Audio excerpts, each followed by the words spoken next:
Bienvenue sur Reset Your Mind. C'est un nouvel épisode estival. Ça y est, le temps des vacances est enfin là.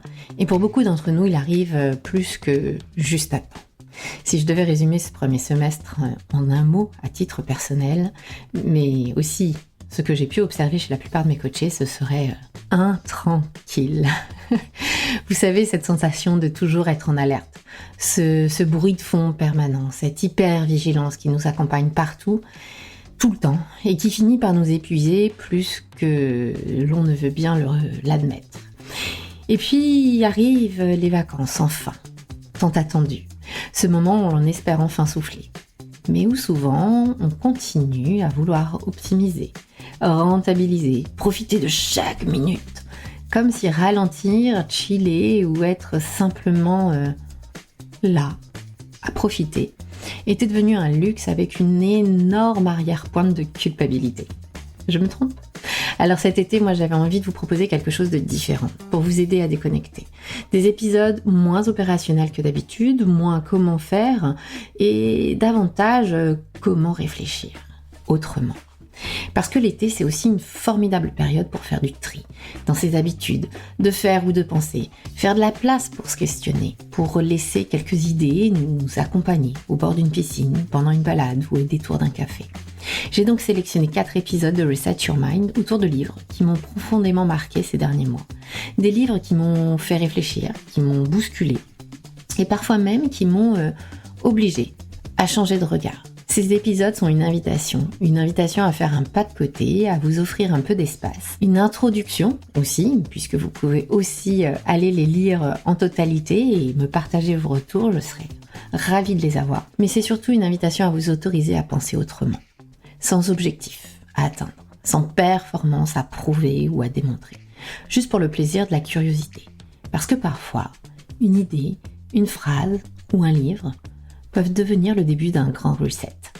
Alors très bel été à vous et bonne écoute. Je vais vous faire une confidence. Je suis une grande lectrice. En tout cas, j'ai toujours aimé lire. Par curiosité, par plaisir, mais aussi parfois par nécessité. Parce qu'il y a des périodes de la vie où un livre arrive exactement au bon moment. Vous savez, comme ce momentum, cet alignement de planètes qui parfois vous surprend alors que vous ne vous y attendez pas. C'est comme une conversation que l'on avait besoin d'avoir, comme quelqu'un qui met enfin des mots sur ce que l'on ressent depuis des mois sans réussir véritablement à les identifier. Les 3 livres dont je vais vous parler aujourd'hui ont eu cet effet sur moi. Et je les partage régulièrement en coaching, ainsi que leurs enseignements et ces pas de côté qu'ils m'ont forcé à faire. Le premier livre m'a aidé à comprendre pourquoi mon cerveau est en surcharge perpétuelle, permanente. C'est celui du professeur Aditi Nerurkar, 5 Reset. Le deuxième m'a appris à arrêter de porter le monde sur mes épaules. Vraiment. Et de vouloir arranger, trouver des solutions pour tout le monde. Même lorsque l'on ne me le demandait pas. Et surtout, lorsque l'on ne me le demandait pas. C'est celui de Mel Robbins, Let Them. Et le troisième m'a obligée à me poser une question que nous évitons souvent parce qu'elle est un peu vertigineuse, elle est un peu ésotérique. Pourquoi est-ce que je cours autant ? C'est le livre de Sébastien Boller, Où est le sens ? Je ne vous propose pas un résumé de lecture, c'est pas une fiche de lecture que vous allez écouter juste après. Mais je vous propose 3 déclics, 3 prises de conscience, 3 invitations à ralentir, à reprendre votre souffle et peut-être à regarder votre vie un peu différemment, justement, avec un autre prisme, une autre paire de lunettes sur les yeux. Parce qu'un livre ne change clairement pas une vie, mais parfois, une phrase, une idée ou une question peuvent être le début d'un grand reset, justement. Alors installez-vous confortablement, bonne écoute, et si ce que je vous dis aujourd'hui éveille votre curiosité, n'hésitez pas à foncer à aller acheter ces livres ou me faire part de vos commentaires.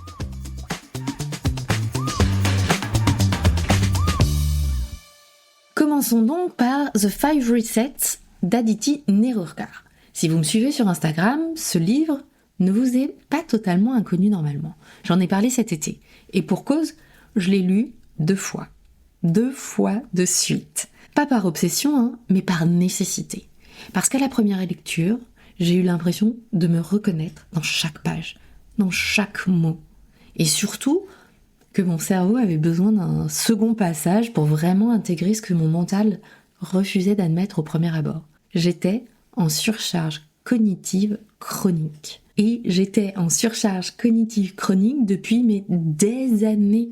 Et je n'arrivais pas à mettre ces mots dessus. Donc ce livre, ça a été à la fois une révélation douce, parce que l'écriture est vraiment très fluide et très accompagnante, et frontale, parce que j'ai pris une sacrée claque. Ce livre, c'est un miroir de ce que le stress fait à notre cerveau.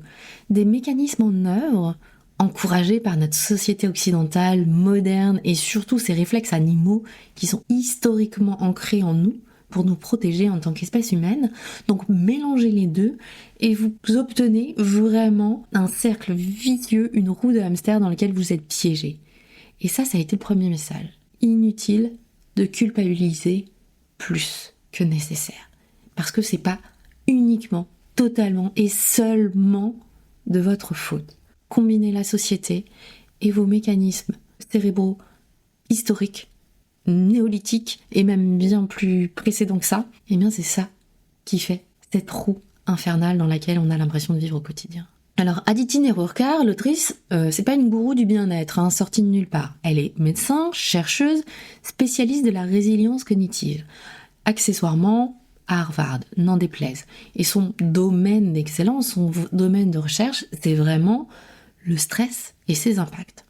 Mais surtout, elle a été, comme beaucoup d'entre nous, épuisée, insomniaque, performante en apparence, mais fracturée à l'intérieur, sujette à des insomnies, à des crises d'angoisse. Et pour avoir été longtemps sujette moi-même aux insomnies, vous comprendrez aisément pourquoi ce livre m'a tant parlé. Elle raconte comment, dans les couloirs de l'hôpital, le stress était vu comme un badge d'honneur, un gage de sérieux, de réussite, un passage obligé pour devenir une bonne ou un bon professionnel, un bon médecin, et ce, dès les premières années de médecine. Une sorte de bizutage faisant partie intégrante du cursus de formation. Et à force d'être glorifié, ce stress est devenu un mode de fonctionnement par défaut. Sauf que le vrai problème, aujourd'hui, ce n'est pas le stress en lui-même, c'est de vivre en pensant que c'est normal de ne jamais s'arrêter de stresser.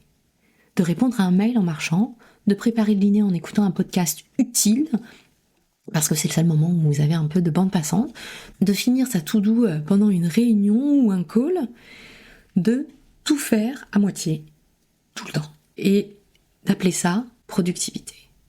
Le problème, il vient de là vraiment. C'est pas du multitasking, c'est une fuite en avant. C'est un brouillard, c'est une fatigue mentale que l'on vient alimenter qui ne se résout pas avec une grasse mat ou une semaine à Bali. Non. Et ce que démontre Aditi Nerurkar avec une lucidité désarmante, c'est que ce stress cognitif permanent, déjà, il a ses mécanismes autocentrés qui l'alimentent, la société, mais que ce n'est pas une fatalité. Ce n'est pas non plus une preuve de faiblesse. C'est un signal. Et il existe des façons concrètes de l'écouter, de le comprendre, ce signal, et surtout de l'apaiser. Alors elle propose une approche scientifique, bienveillante et radicalement humaine. Pas une méthode miracle, pas des injonctions de plus, mais 5 leviers puissants pour se remettre au centre de son propre fonctionnement, pour prendre conscience des choses, et elle propose différents outils dans son livre. Je vais vous en donner quelques-uns à la suite, bien évidemment, vous commencez à me connaître, mais elle propose vraiment des choses concrètes, actionnables, et pas révolutionnaires dans son ensemble. Alors c'est pas vrai, c'est révolutionnaire, mais c'est accessible. Les 5 resets, le premier, c'est Reclaim Your Time. Reprendre la main sur votre emploi du temps, sur votre temps. Votre temps vous appartient à vous, pas à votre boss, pas à vos collègues, pas à vos proches, pas à votre famille. Votre temps est votre principale ressource. Donc ce qu'elle propose, c'est donc de reprendre la main sur votre temps, mais pas avec une nouvelle to-do plus jolie, une appli ou que sais-je, mais en changeant votre rapport au temps. Et en osant vous demander, mais est-ce que ce que je fais maintenant m'aligne ou m'épuise? En cela, elle invite à éliminer volontairement le superflu. Le second reset, c'est recalibrate your attention. Réentraîner votre cerveau à se concentrer sans culpabilité. Parce que l'on vit dans une société qui a fait de la distraction une norme, de répondre à la dernière minute et en instantanéité une baseline, de messages comme « Ah, je viens de t'envoyer un mail par WhatsApp. » Oui, mais je ne l'ai pas encore lu ton mail. Et ce reset, c'est vraiment l'art de recréer des bulles d'attention protégées, même dans un quotidien chaotique. Et ça, vous savez à quel point c'est quelque chose qui me parle. Le troisième, c'est reassess your stress. Apprendre à distinguer le bon stress du stress toxique. Et oui, c'est comme le cholestérol, il y en a du bon et du mauvais. Apprendre à reconnaître ces signaux subtils, cette tension dans la nuque, ce sommeil haché, cette irritabilité aussi qui précède souvent le crash. Et en faire des indicateurs de pilotage et non pas des alertes ignorées qu'on colle joyeusement sous le tapis.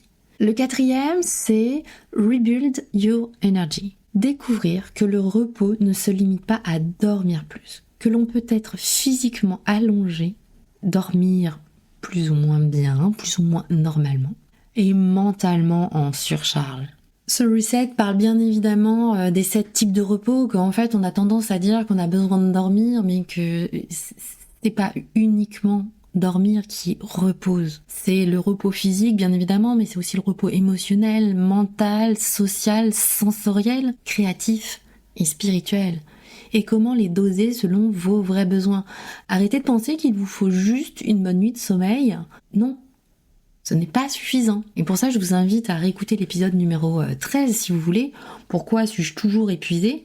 Où je rentre dans ces différents types de repos et quel est le fonctionnement et pourquoi est-ce qu'en fait, non, juste une nuit de sommeil ne suffit pas. Le cinquième, c'est reaffirm your purpose.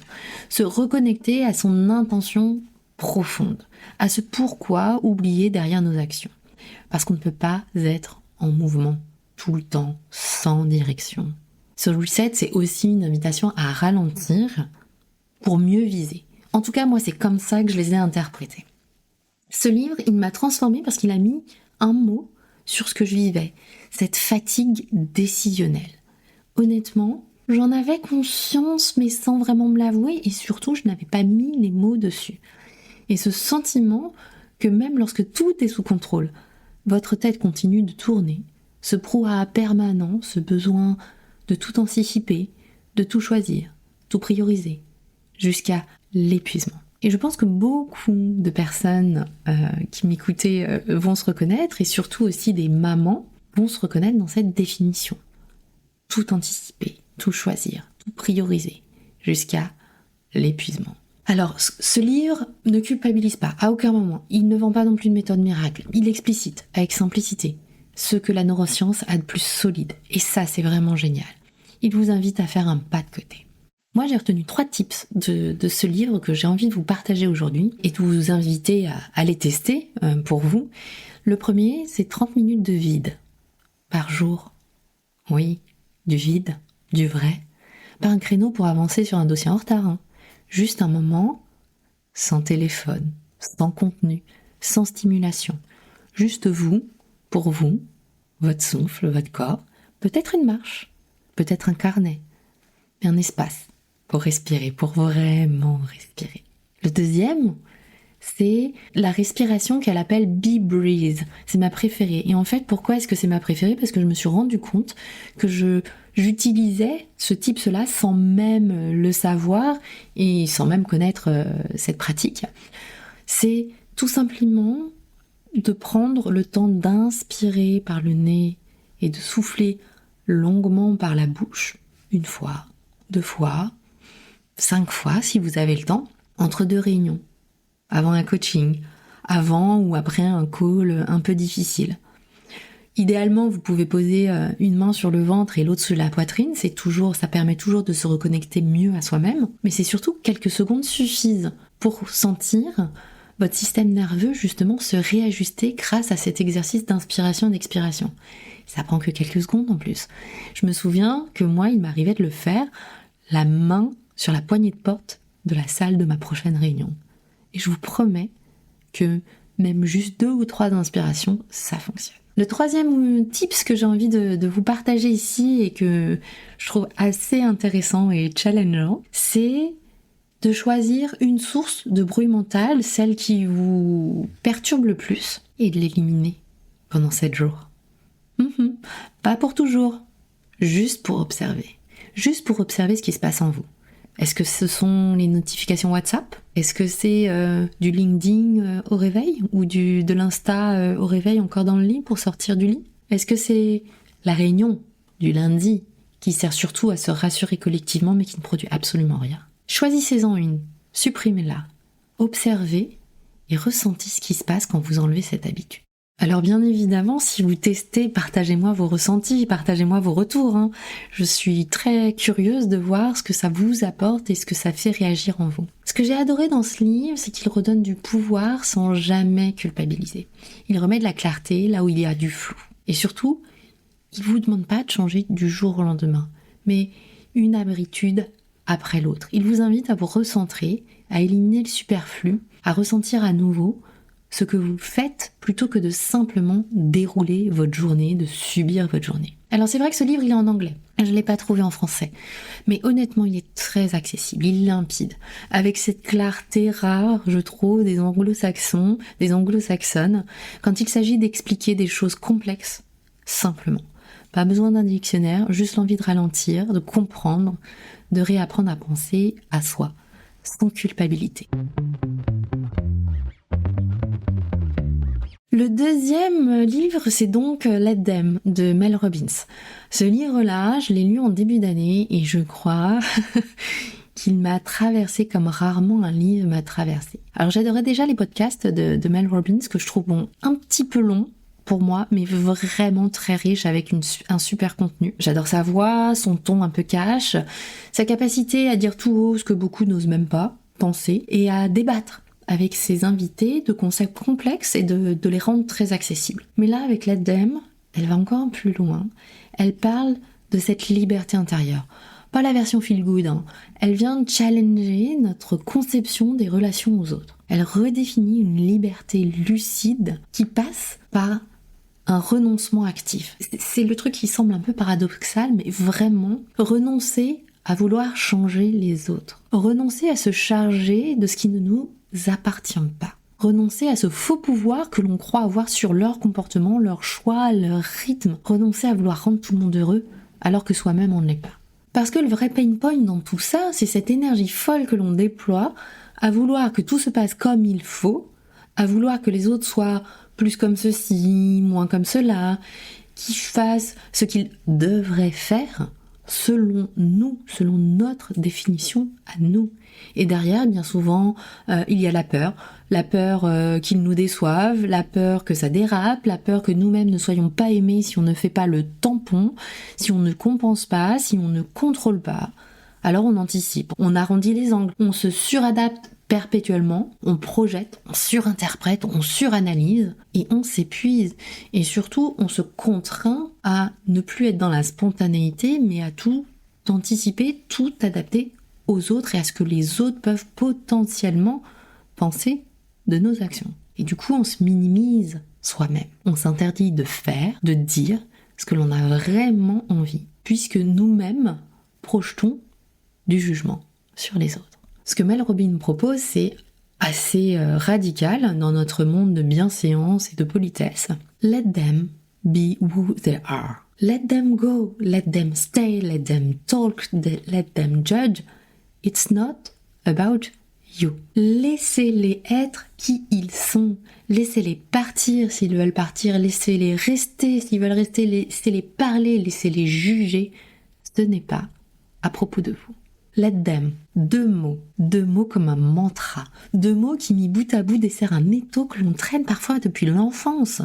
Parce qu'en laissant l'autre être ce qu'il est, une vérité essentielle est alors accessible derrière. Let me. Laissez-moi aussi respirer. Laissez-moi être qui j'ai envie d'être. Laissez-moi, moi aussi, décider de ce que je veux faire, de ce que je veux dire, de ce que je veux réaliser. Ce que ce livre a changé pour moi, c'est vraiment ce retournement intérieur, cette prise de conscience que je passais une énergie considérable à vouloir que tout tienne, tout marche, tout suive une trajectoire parfaite pour ma famille, pour mes équipes, pour mon business. Ce que j'ai compris, c'est que vouloir que tout le monde rentre dans mon cadre, c'était tout sauf de l'amour, c'était tout sauf de la bienveillance, c'était tout sauf de la performance. C'était du contrôle pour me rassurer, moi. Et que le lâcher-prise véritable, c'est pas l'abandon. Au contraire, c'est un acte de confiance et c'est libérateur. Alors ce que je vous invite à tester, pareil, issu du livre de Mel Robbins, c'est pendant une semaine, repérer une personne ou une situation où vous tentez de contrôler. Ça peut être petit, hein. Vouloir que votre conjointe réagisse mieux à votre fatigue. Ou peut-être un peu plus gros. Espérer que votre boss vous accorde enfin la reconnaissance que vous méritez. Et chaque fois que l'envie vous prend de forcer, de corriger ou de justifier, respirez et dites-vous « let them ». Mais vraiment, pensez à moi dans vos oreilles en cet instant et dites-vous « let them ». Observez ce que ça déclenche en vous. Deuxième test pratique que vous pouvez essayer si vous avez envie, c'est faites l'inventaire mental ou écrivez-le de tout ce que vous portez. Déjà, tout ce que vous portez, tout ce que vous faites. Faites la liste de tout ce que vous portez au quotidien, les attentes, les émotions, les résolutions, les responsabilités. Écrivez tout ça quelque part sur un petit bout de papier. Puis observez-les et demandez-vous si ces choses que vous portez sont vraiment de votre ressort, de votre responsabilité, de votre charge ou pas. Et est-ce que vous ne le feriez pas aussi pour vous rendre indispensable, afin d'éviter d'autres sujets peut-être, d'autres questions un peu plus dérangeantes. Puis toutes ces choses qui ne sont pas de vous, qui ne sont pas de votre sort, qui ne sont pas de votre responsabilité, rendez-les. Rendez-les avec amour, rendez-les pas dans le rejet, mais dans la clarté. Ce n'est pas à moi de porter ça. Ce n'est pas à moi de porter le bonheur de mes parents. Ce n'est pas à moi de porter la responsabilité de telle chose au bureau. Ce livre, il ne vous apprendra pas à fuir, contrairement à ce que certains ou certaines pourraient dire ou penser. Il va vous apprendre vraiment à choisir vos batailles et à retrouver cette zone de puissance entre tout subir et tout contrôler. À retrouver cette zone où vous êtes libre, où vous êtes en capacité d'être qui vous êtes vraiment intérieurement. Enfin, le troisième livre que j'avais envie de partager avec vous dans cette première édition, c'est celui de Sébastien Boller, Où est le sens ? Sébastien Boller a aussi écrit d'autres livres, dont Le Bug Humain et Human Psycho. Le dernier, je ne l'ai pas encore lu, Le Bug Humain est aussi très intéressant. Mais Où est le sens a vraiment été un choc pour moi. C'est un de ces livres que l'on lit en apnée, qui vous serre le ventre, mais qui vous ouvre les yeux. Sébastien Boller, si vous le connaissez pas, c'est à la fois un neurobiologiste et un journaliste. Il écrit avec une espèce de clarté très froide des scientifiques, mais il pense aussi avec une conscience aiguë du monde dans lequel nous vivons, je trouve. Et ce qu'il nous dit, c'est simple, terriblement simple même, je dirais. Il nous dit en essence que nous courons vers notre propre perte. Et nous y courons en ligne droite, le sourire aux lèvres. Alors oui, ce livre-là, mieux vaut le lire lorsqu'on est dans une période faste. Si vous n'avez pas trop le moral en ce moment, c'est pas le meilleur moment, attendez un peu. Mais ce livre est vraiment game changer. Alors, le point de départ du livre, c'est notre striatum. Alors, je sais que Albert Albuquerque est pas tout à fait à l'aise avec ça, il controverse un petit peu, mais bon. Moi, je suis pas neurobiologiste, je vous parle vraiment des ressentis et de ce que ça m'a apporté comme éclairage. Le striatum, c'est une toute petite zone dans notre cerveau qui pilote une grande partie de nos comportements. Et c'est elle qui nous pousse, entre autres, à chercher ces récompenses immédiates. Vous savez, plus d'argent, plus de likes, plus de pouvoir, d'avoir le dernier mot, plus de confort, plus de vitesse. Tout, plus vite, tout de suite. Et je pense qu'en vous disant ça, ça vous fait écho.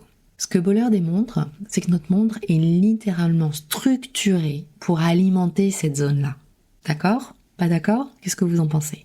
Lui, ce qu'il pense, c'est que notre monde est littéralement structuré pour alimenter cette zone-là, pour lui donner en boucle ce qu'elle réclame. Nous l'avons façonné, amélioré, optimisé, siècle après siècle, pour répondre à ce besoin primaire à la base. Sauf que le striatum ne connaît ni la satiété, ni la sagesse.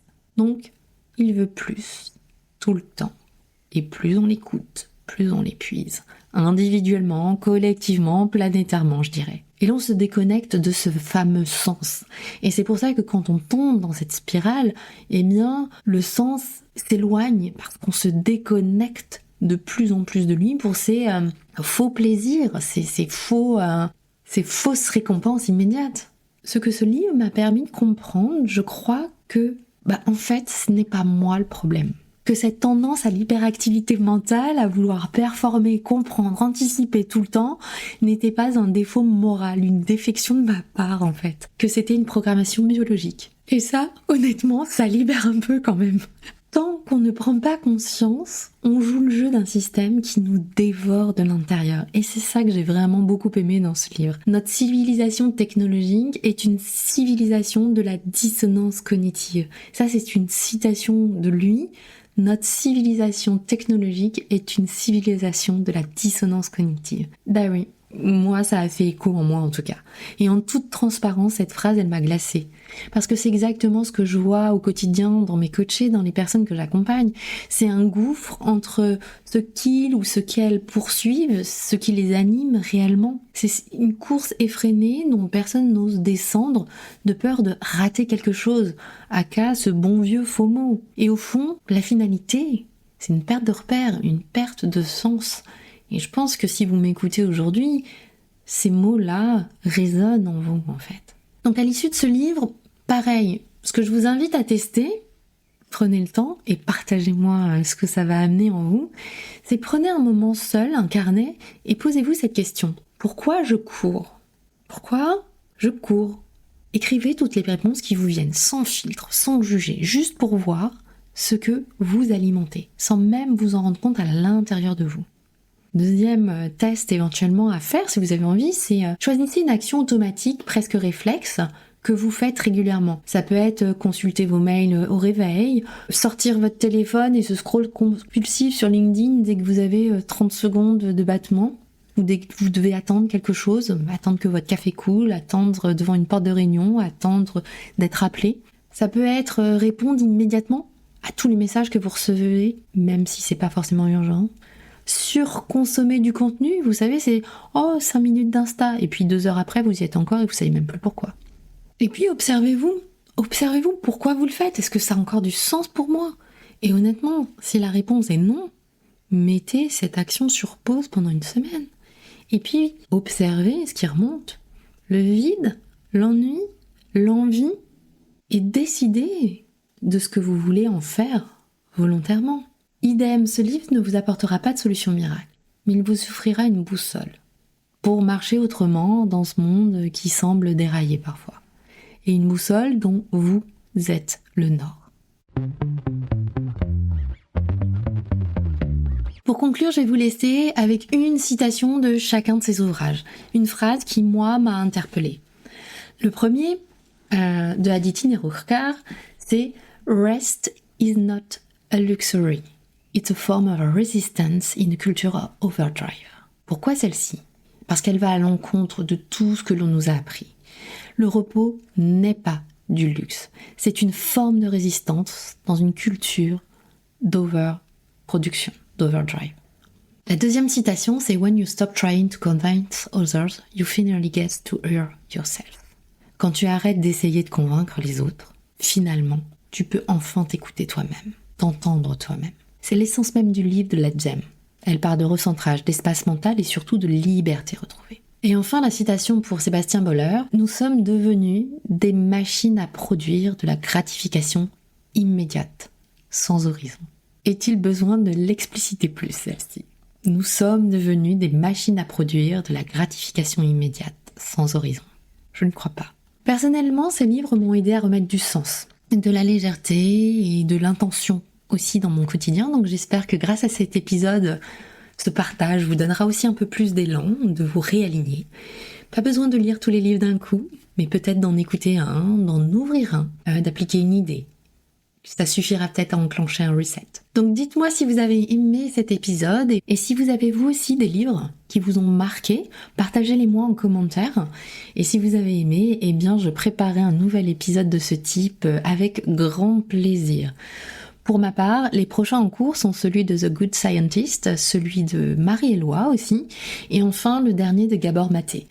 Oui, j'ai la fâcheuse manie d'en lire plusieurs à la fois parce que j'ai besoin de temps, j'ai besoin d'en poser certains par moment pour processer et pour intégrer complètement les learnings. Alors, merci d'avoir écouté cet épisode, prenez soin de vous et surtout, reset your mind.